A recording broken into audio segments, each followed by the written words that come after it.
நான் வர சொல்லியே இது கேஸ் ஏன் மேல ஆயிரும். அப்புறம் இங்க வந்திருக்கிற எனக்கு பிடித்த பேசவா வேணவா? கிளம்பில எல்லாருமே கிளம்பிடலாம், டைம் ஆகுது. இது முதல்ல நான் கூழாங்கல் படம் பார்த்தேன். நான் எனக்கு அருண் விஸ்வா கூட்டு போய் நம்மளோட ஃப்ரெண்ட் ஒருத்தர் நீங்க இந்த படம் பாருங்க அப்படின்னு சொன்னாரு. நான் அந்த படம் பார்த்தேன். உண்மையிலே எனக்கு அதை புரிஞ்சுக்கிறதுக்கு ரொம்ப ரொம்ப சிரமமா இருந்தது. எனக்கு நான் ஏற்கனவே சொன்னதான், நான் நிறைய உலக சினிமாக்கள்லாம் பார்த்தது இல்லை. எனக்கு தெரிஞ்சதெல்லாம் தமிழ் சினிமால என்னென்ன படங்கள்லாம் வந்திருக்கோ அதெல்லாம் பார்த்திருக்கேன். இங்க இருக்கிறது மட்டும்தான். இதுல வித்தியாசமா வந்த படங்கள் எல்லாம் தான் எனக்கு ஓரளவுக்கு இருக்கிற புரிதல். அந்த படத்தை புரிஞ்சுக்கிறதுக்கு ரொம்ப சிரமமாச்சு. அப்புறம் பேசி தெரிஞ்சுக்கிட்டேன். அப்புறம் அவர் ஒரு அவார்டு வாங்கினாரு அப்படின்னு சொன்னாங்க, ராட்டர்டாம் ஃபெஸ்டிவல்.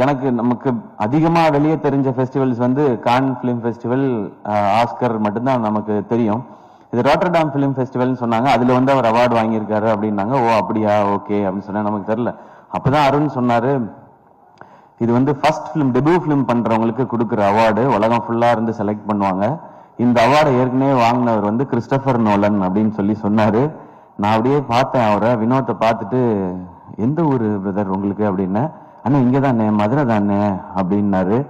எனக்கு ஒரு மாதிரி அப்படியே கூஸ் பம்ஸ் ஆயிடுச்சு. மதுரையில இருந்து போய் ஒரு இன்டர்நேஷனல் பிலிம் எடுத்து கிறிஸ்டோபர் நோலன் வாங்கின அவார்ட ஒருத்தன் நம்ம ஊர்ல வாங்கியிருக்கான், ஏன் இது வெளியே தெரியவே இல்லை அப்படின்னு நான் அருண்கிட்ட கேட்டேன். இல்ல தெரியலங்க, அந்த படம் எப்பதான் ரிலீஸ், அதை ரிலீஸ் பண்ணி இது ஒரு மொமெண்ட் ஆக்கலாமே என்பது, அது என்ன காரணங்கள் எனக்கு தெரியல, அதுக்குள்ள நான் போக விரும்பல, அது கரெக்டா நடக்கலன்னும் போது அப்ப நான் அருண்கிட்ட சொன்னேன், அவரோட அடுத்த படம் நான் ப்ரொடியூஸ் பண்றேன், அவர் என்ன கதை வச்சிருக்காருலாம் தெரியல, என்னவா இருந்தாலும் நான் பண்றேன், கதைக்காக நான் பண்றதுன்ற தாண்டி இப்படி ஒருத்தனை செலிப்ரேட் பண்றதுக்காக நான் இந்த படம் பண்றேன்னு. இந்த படம் ஆரம்பிக்கப்பட்டதுக்கான ஒரே காரணம் வினோத் ராஜ் அப்படிங்கிற ஒருத்தரை செலிப்ரேட் பண்றதுக்காக மட்டும்தான்.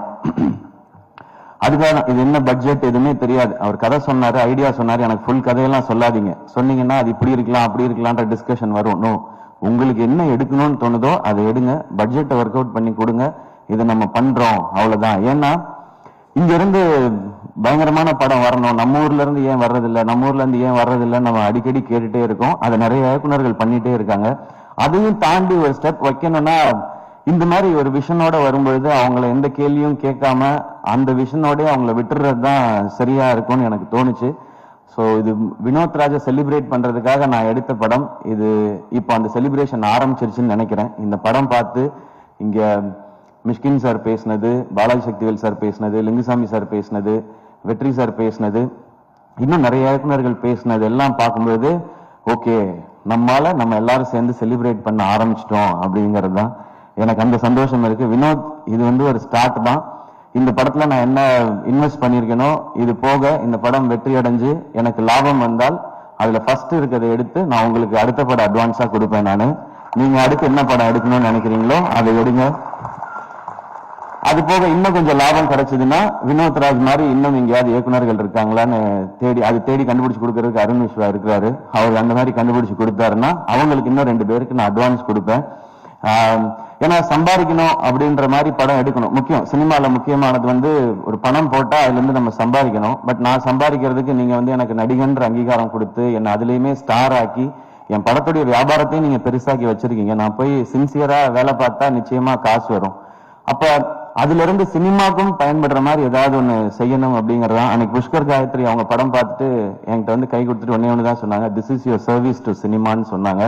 அப்படி இந்த படம் நடந்துருச்சுன்னா நமக்கு இந்த வாழ்க்கையை கொடுத்த இந்த சினிமாக்கு என்னால முடிஞ்ச ஒரு சின்ன ரிட்டர்னா நான் இதை பாக்குறேன். தேங்க்யூ.